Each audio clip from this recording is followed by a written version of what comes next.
Alright guys, Gemini back with another video, and I'd like to thank everyone yesterday who got the fake Gemini account deleted on Twitter. I appreciate that. If you don't see a tweet from my original Twitter account, it has 1,510 followers. It's not me, it's a fake. I have one Twitter account. Anyone else who comes on there, it's a fake. Yeah, I mean, all you have to really do is look at the followers. I have 1,510 followers on Twitter. If you don't see that, it's a fake. It's not me. I have no plans to create a second Twitter. So we got that little fake account terminated. Yesterday, a guy came at me on Twitter, and he wanted to know a little bit about the Bill Watts era, WCW 1992. So I told him I'd make a video for him. So here I am. The Bill Watts era, 92 in WCW, wow. Bill Watts, old school promoter, you know, from Oklahoma, came into WCW 92, and he thought he needed to take charge of everyone, and he rubbed a lot of people the wrong way. When he came in 92, WCW had been losing millions and millions of dollars a year. They've been losing millions, and so Bill Watts came in there, and he's like, well, we got to cut the cost, we got to cut the cost. So he took all the big wrestlers' contracts, just ripped them right up, like Jake the Snake Roberts, and there was a bunch of other wrestlers like Mick Foley. He just came in and it's like, well, we're gonna cut costs, we're gonna make money. These guys are overpaid, and you know, he played a lot of favorites too. For instance, Ron Simmons was one of his favorites, and anybody who came up with him from Mid-South Wrestling was one of his favorites. Bill Watts. Yeah, he was an old school promoter, but he didn't have the right skill set. He really didn't know how to talk to people in a way to motivate them properly. He thought that the way to motivate them properly was to get in their face and just be a dick and threaten them and sometimes even hit them. And there wasn't much. He was a big bully, is what he was. And I respect Bill Watts a lot. I mean, I have nothing but respect for this guy. I mean, he's a legend of the industry. He's in the Hall of Fame.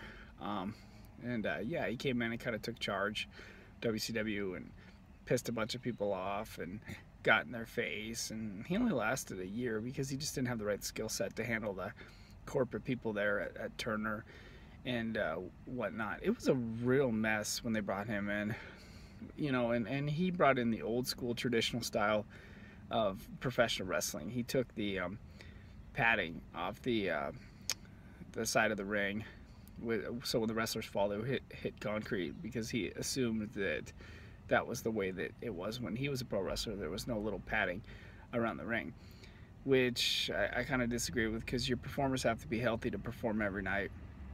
And then he made, what was it, jumping off the top rope illegal. But why though? I mean, you gotta think realism. Over in the WWF, it was more of an entertaining product at the time, and you know, Bill Watts got the wrestling aspect. He got it. He wanted a traditional on the mat wrestling style, but the show became incredibly boring for a lot of fans. Some great matches in '92. I'm not gonna lie, but the show became incredibly boring for a lot of the fans with the traditional wrestling style. In a way, that's kind of how WWE is today. It's just a traditional wrestling style inside the ring with no real entertainment value outside the ring. But yeah, Watts only lasted a year. He just didn't have the right people skills. He didn't know how to talk to people. It's like just an old school cowboy promoter just gonna bully his way in, and you're gonna do what he says, and he's the boss, and blah blah blah. Pissed a lot of people off. There's really not much I can say on it. Bill Watts claims that when he was in WCW that they stopped losing money, and the show was just so boring, no production value. WCW really took off when Eric Bischoff came in and he implemented the TV aspect of it and the entertainment aspect of it. That's when WCW hit its pinnacle, not under the Bill Watts era. All in all, wrapping this up for my friend on Twitter, I'm sorry I lost her name, but I have to say the Bill Watts era in WCW was a fail. It was a bit of a fail, and when you go to the traditional 50s style of pro wrestling on the mat, it's going to be a fail. You have to remember, pro wrestling is built on entertainment, blood, emotion, drama, storylines. And that's a lot where WWE's lacking today, is the emotion behind it. They're just severely lacking the emotion, and Bill Watts' era in WCW lacked the emotion. Great American Bash 92, tremendous pay-per-view if you knew any of the wrestlers, because they implemented all these guys from Japan and nobody knew them. They were fantastic. Like Great American Bash 92 with Steiners, Gordy, and Williams. It was fantastic tag team wrestling tournament.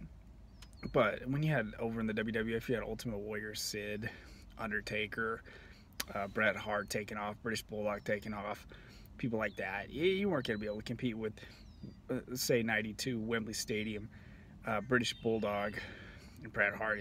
And over in WCW, what, around that time, yeah, you had Ron Simmons winning the title on free TV versus Vader.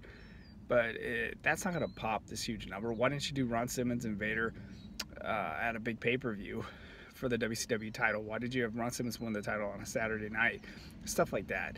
He would always say, let's hook him up. So if you weren't a cowboy, you really couldn't relate to the guy. Anyways, that's my thoughts on the Bill Watts era. Have a wonderful day. Thank you.